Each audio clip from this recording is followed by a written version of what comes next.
Hello student, हम लोग प्रायिकता पढ़ रहे हैं। उसी श्रृंखला में पिछले वीडियो तक मैं आप लोगों को 5 क्वेश्चन सॉल्व करा चुका हूं और उसमें सिक्के से रिलेटेड क्वेश्चन हम कर रहे हैं।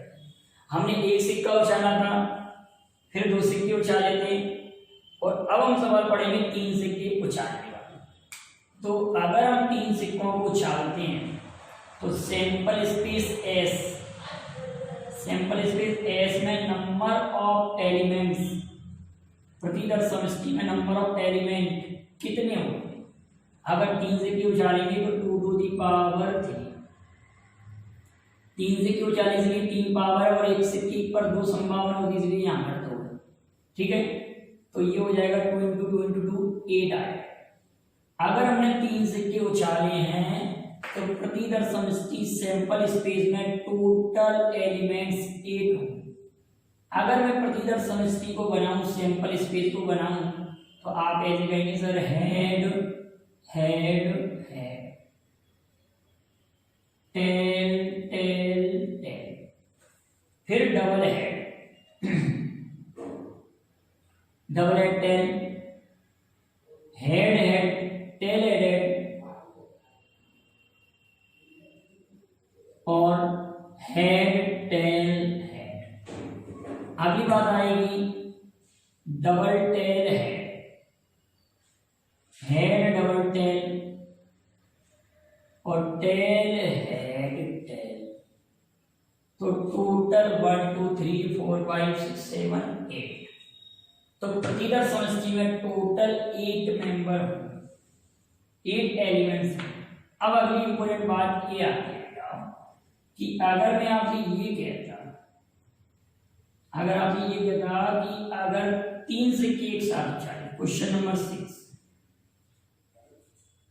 3 सिक्के उछालने पर 3 सिक्के उछालने पर समान प्रतिदर्श आए, इसकी क्या प्रायिकता हो। क्लियर बनाओ। इक्वल माने समान प्रतिदर्श आए तो इसकी प्रायिकता क्या हो। अगर हमने 3 सिक्के उछाले हैं और समान प्रतिदर्श आए तो क्या करें। समान प्रतिदर्श का मतलब है तीनों पर हेड या तीनों पर टेल। तो अनुकूल स्थितियां हमारे पास 2 हो गई और कुल स्थितियां 8 हो गई। हमारे पास प्रायिकता हो जाएगी 1/4। क्लियर बताओ कितनी हो जाएगी 1/4। अगर समान प्रतिदर्श आने की बात करते हैं कि हमने 3 सिक्के एक साथ उछाले हैं तो समान प्रतिदर्श आने की प्रायिकता probability of E equal to 2/8 means 1/4। अब ये क्वेश्चन अगर मैं कहूं कि 3 सिक्के एक साथ उछाले गए हैं तो कम से कम एक हेड है। 3 सिक्के उछालने पर कम से कम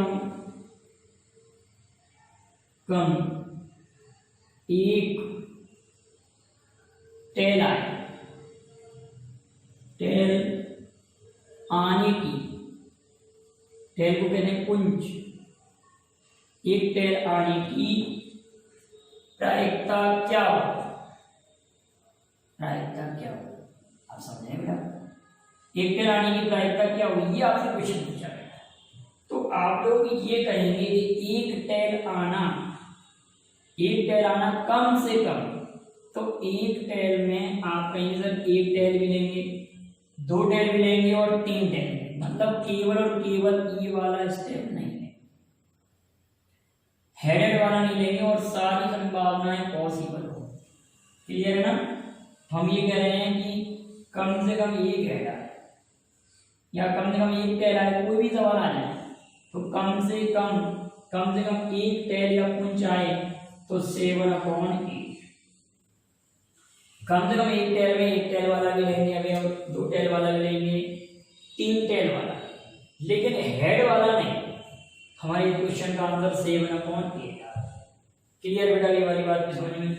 तो सिक्के संबंधी क्वेश्चन हमारे क्लियर होते हैं। क्वेश्चन नंबर आपका 7 होता है, क्वेश्चन नंबर 7। अब हम बात करते हैं पासा संबंधी प्रश्न। आप सभी लोग जानते हैं कि पासे में कितने फलक होते हैं, कितने फेज होते हैं? 6। और पासे पर 1 से लेकर 6 तक अंक लिखे होते हैं। पासे पर क्या लिखा होता है बेटा? 1 to 6 तक अंक लिखे होते हैं। तो अगर हम एक पासा उछालें तो एक पासा उछालने पर सैंपल स्पेस हमारे पास बनता है 1 2 3 4 5 और 6। एक पासा उछाला जाता है, एक डाइस, ये डाइस से रिलेटेड क्वेश्चन पढ़ रहे हैं। डाइस या पासा, प्रायिकता में पासा से रिलेटेड क्वेश्चन है, रीजनिंग में भी पासा है आपके में। तो डाइस से रिलेटेड क्वेश्चन है। अगर एक पासा उछालते हैं तो पासे पर हमारी 6 संभावना हो। तो प्रतिदर्श समष्टि में total member n equal to कितना होगा बेटा? 6। अब पासे में क्वेश्चन आएगा, क्वेश्चन नंबर 8। एक पासा फेंकने पर पासे पर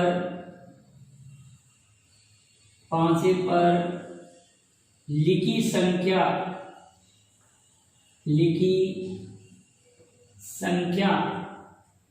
अभाज्य हो, इसकी क्या प्रायिकता? लिखी संख्या अभाज्य हो, इसकी क्या प्रायिकता होगी? इसकी क्या प्रायिकता होगी? क्वेश्चन यदि आया कि पासे पर लिखी संख्या अभाज्य हो, इसकी क्या प्रायिकता? तो अगर हम एक पासा उछालते हैं तो आप कहेंगे टोटल संभावना पॉसिबिलिटी होती है 6। टोटल संभावना कितनी हो रही है? 6। लेकिन क्वेश्चन ये कह रहा है ना अभाज्य संख्या होना। तो इसमें आप अभाज्य संख्या देखिए, अभाज्य संख्या आप कहेंगे सर अभाज्य संख्या इसमें 3 है। अभाज्य संख्या मीन्स प्राइम नंबर आपकी 2 3 और 5। तो हमारे पास 3/6 अभाज्य संख्या होने की प्रायिकता 3/6 तो 1/2। क्लियर बेटा? एक पासा उछालने पर पासे पर लिखी संख्या अभाज्य हो, इसकी क्या प्रायिकता है? तो 1/2। अब क्वेश्चन नंबर 9 पर आते हैं। एक पासा उछालने पर लिखी संख्या सम हो, सम संख्या हो, लिखी संख्या सम हो, इसकी क्या प्रायिकता हो? लिखी संख्या सम हो, इसकी क्या प्रायिकता होगी? तो आप कहेंगे सर सम संख्या में हमारे पास 3 ही होती है। इसमें 3 सम संख्या होती है, 2 4 और 6। तो 3/6, इसकी प्रायिकता भी 1/2 ही होगी बेटा। अब हमारा 10th क्वेश्चन आता है। 10th क्वेश्चन में क्या हो जाएगा? एक पासा फेंकने पर लिखी संख्या विषम हो, इसकी क्या प्रायिकता? विषम हो, इसकी क्या प्रायिकता होगी? तो अगर कोई संख्या विषम है तो विषम कितनी संख्या हो सकती है? आप कहेंगे सर 1 3 5, 3 ही विषम होती है। तो 3/6 प्रायिकता से आपकी 1/2 हो गई। अब क्वेश्चन नंबर 11 की बात करते हैं कि एक पासा उछालने पर या फेंकने पर पासे पर लिखी संख्या भाज्य संख्या, भाज्य कंपोजिट नंबर, या इसको हम भाज्य संख्या का नाम क्या कहते हैं? भाज्य संख्या या कंपोजिट नंबर। ठीक है? तो पासे को उछालने पर भाज्य संख्या आप कहेंगे सर एक ना तो भाज्य होती है और ना अभाज्य संख्या, 2 अभाज्य होती है और 3 अभाज्य होती है, 5 अभाज्य होती है। भाज्य संख्या इसमें केवल 2 हैं। ध्यान से समझिए, एक पासे को फेंकने पर लिखी संख्या भाज्य हो, इसकी क्या प्रायिकता हो? तो भाज्य संख्या हमारे पास 2 होती है, भाज्य संख्या कितनी है बेटा? 2, तो 2/6, तो इसकी प्रायिकता 1/3 हो जाए। क्लियर है? एक पांचा फेंकने पर 5 से बड़ी की संख्या भाज्य संख्या हो, इसकी क्या प्रायिकता हो?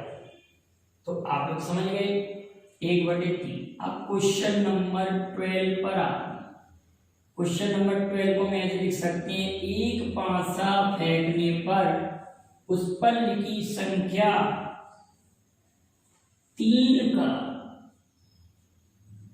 का गुणज हो, मल्टीपल ऑफ 3, 3 का गुणज हो, इसकी क्या है? तो आप समझ रहे हैं, सभी क्वेश्चनों को आप नोट करते चलिए, मुझे पूरा नहीं लिखना पड़ रहा, लेकिन आप लोगों को कंटिन्यूअस रूप में सभी क्वेश्चनों को लिखना पड़ेगा A to Z, तभी आपके नोट्स बहुत प्रॉपर बनेंगे और आपको कोई प्रॉब्लम नहीं आएगी। ये 101% गारंटी है, प्रोबेबिलिटी का कैसा भी क्वेश्चन आ जाएगा आप सॉल्व कर पाएंगे। 3 का गुणज हो, 3 का मल्टीपल, 3 का गुणज हो, तो 3 के गुणज में आप कहेंगे सर 3 के गुणज में 3 और 6, 3 और 6 तो दो संख्या जो आ रही है, 3 के गुणज होने में 3 और 6, तो 2/6, तो प्रोबेबिलिटी 1/3 हो जाए। 3 का गुणज होने की प्रायिकता 1/3 हो जाए। क्लियर है बेटा? अब क्वेश्चन अगर आता, एक पांचा फेंकने पर लिखी हुई संख्या 5 का गुणज हो, 5 का गुणज, क्वेश्चन नंबर 30, 5 का गुणज हो, तो 5 का गुणज तो केवल एक ही संख्या है, वो है 5। 5 का गुणज, इसकी क्या प्रायिकता है? आप यहाँ पर 5 नहीं लिखेंगे, 5 का गुणज कितनी संख्या है इसमें? केवल एक ही, ओनली 1 नंबर, इसका क्या लिखेंगे? 1। अनुकूल स्थिति कितनी है? 1, और कुल स्थितियां कितनी है? 6। तो 5 का गुणज, इसकी प्रायिकता कितनी हो जाएगी? 1/6। मल्टीपल ऑफ 5 होने की प्रायिकता 1/6। तो इस तरह से कोई भी क्वेश्चन बना के दे सकते हैं, वो दे सकते हैं इसी क्वेश्चन को कि 2 का गुणज होने की प्रायिकता हो गई 3/6, 1/2। अगर क्वेश्चन ये कह देते 14 क्वेश्चन, 14वां क्वेश्चन, एक पांचा फेंकने पर लिखी हुई संख्या 4 का गुणज हो, तो 4 का गुणज आप देख ही रहे ना बेटा, 4 का गुणज तो एक ही है ना, केवल 4 का गुणज हो, तो 4 का गुणज 1 है, तो 1/6। तो ये तो एक पांचे से संबंधित क्वेश्चन आया, क्या आया? एक पांचे से रिलेटेड क्वेश्चन हो गए। अब हम अगले क्वेश्चन में क्या ले रहे हैं कि 2 पांचों से रिलेटेड क्वेश्चन है। ये तो हमने एक पांचों से रिलेटेड लिया, अब 2 पांचों से संबंधित क्वेश्चन हम लेते हैं, उस बात को क्लियर करते हैं। अब हमने अगर 2 पांचे बनाए, 2 पांचे लिए और उससे प्रतिदर समष्टि बनाने बैठेंगे तो बेटा काफी लंबा प्रतिदर समष्टि बनेगा, काफी बड़ा बनेगा और हमारा समय भी खराब होगा। तो आप लोग समझदार हैं कि अगर हम 2 पांचे उछालते हैं तो प्रतिदर समष्टि में टोटल मेंबर 6⁻², मतलब 36 होते हैं। और अगर प्रतिदर समष्टि हम बनाना चाहते हैं तो प्रतिदर समष्टि हमारा ऐसे बनेगा, एस इक्वल, हम ले लेंगे 1 1 1 2, clear, dot dot dot dot 1 6। इसी प्रकार से 2 के साथ सभी को ले लेंगे, 2 1 2 2 और 2 6 तक जाएगा। इसी तरह हम 3 के साथ ले लेंगे, 3 1 डॉट डॉट डॉट 3 6 तक जाएगा। और 4 के साथ भी ले लेंगे, क्लियर बेटा, और 5 के साथ भी लेंगे, और हम 6 के साथ भी लेंगे और 6 6 तक जाएगा। तो टोटल अगर हम अभी अब एलिमेंट्स काउंट करेंगे तो 36 एलिमेंट। अगर हम 2 पांचे उछालते हैं तो प्रतिदर समष्टि में टोटल 36 एलिमेंट। अब इस पर क्वेश्चन कैसे बनेगा कि अगर हम 2 पांचे उछालते हैं, ठीक है, तो द्विक आने की प्रायिकता, ड्वेल। सबसे इंपॉर्टेंट क्वेश्चन है क्वेश्चन नंबर 15, देखते हैं। 2 पांचे उछाले गए हैं अगला क्वेश्चन हमारे पास है कि 2 पासे उछाले, पासे एक साथ उछाले जाएं तो द्विक ड्वेल आने की क्या प्रायिकता हो? आने की क्या प्रायिकता होगी?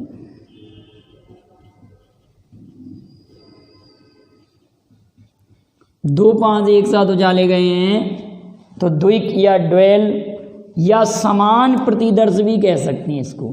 क्या कह सकते हैं? वो समान प्रतिदर्श, समान प्रतिदर्श आने की क्या प्रायिकता? द्विक ना लिखते हुए वो ये लिख सकते हैं कि समान प्रतिदर्श आने की क्या प्रायिकता होगी। तो अगर हमने 2 पासे उछाले तो टोटल संभावना तो 36 है, लेकिन द्विक आना 1 1 2 2 3 3 4 4 5 5 और 6 6, ये संभावना हमारे पास 6 ही होंगी ना। तो द्विक आने की प्रायिकता 6/36 मीन्स 1/6। द्विक आने की प्रायिकता 1/6 होगी।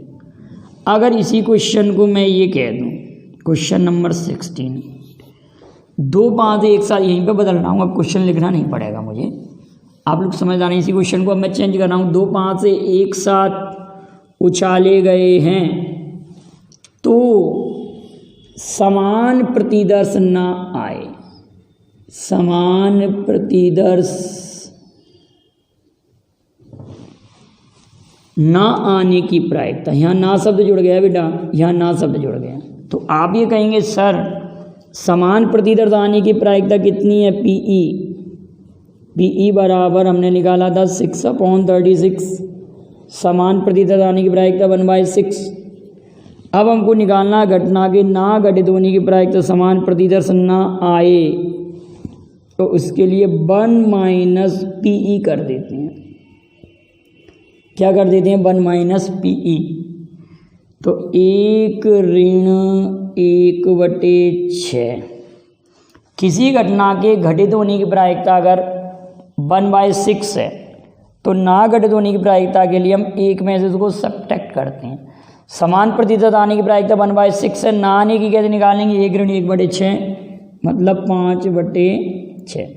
आप यहाँ से भी डायरेक्ट कह सकते हैं 1/6 को जब 1 में से घटाएंगे तो इन दोनों का जो डिफरेंस होता है, इतना करने की आवश्यकता नहीं है एग्जाम हॉल में। आपको ये मालूम है कि समान प्रतिदर्श आना मतलब 6/36, इसका मतलब 1/6 तो समान प्रतिदर्श आने की प्रायिकता है, ना आने की प्रायिकता निकालना तो दोनों का डिफरेंस ऊपर 5 और नीचे 6। हमारे क्वेश्चन का कितना आंसर आ गया? 5/6। इतना करने की आवश्यकता है ही नहीं, आप बहुत इजीली करेंगे। जैसे मैंने आपसे कहा, एक लास्ट क्वेश्चन है अब हमारा कि किसी घटना के घटित होने की प्रायिकता, किसी घटना के घटित होने की प्रायिकता, घटित होने की प्रायिकता, होने की प्रायिकता 11/17 है। तो घटना के ना घटित होने की प्रायिकता ज्ञात करो। होने की प्रायिकता ज्ञात कीजिए। ये अगर मैंने क्वेश्चन कहा किसी घटना के घटित होने की प्रायिकता 11/17 है तो घटना के ना घटित होने की प्रायिकता ज्ञात कीजिए। तो आप कहेंगे सर ये घटित होने की प्रायिकता है, ना घटित होने की प्रायिकता, दोनों का जो डिफरेंस आएगा वो ऊपर लिखेंगे 6 और नीचे 17। हमारा आंसर आ गया 6/7। इतना ईजी होता है। किसी घटना के घटित होने की प्रायिकता 11/17 है तो ना घटित होने की प्रायिकता निकालनी है तो दोनों का जो डिफरेंस है वो ऊपर लिख देंगे और नीचे 17। आगे मैं इसी टाइप के और भी कई इंपॉर्टेंट क्वेश्चन लेके आऊँगा। वीडियो पसंद आए लाइक शेयर कीजिए। Thank you very much. जय हिंद, जय भारत।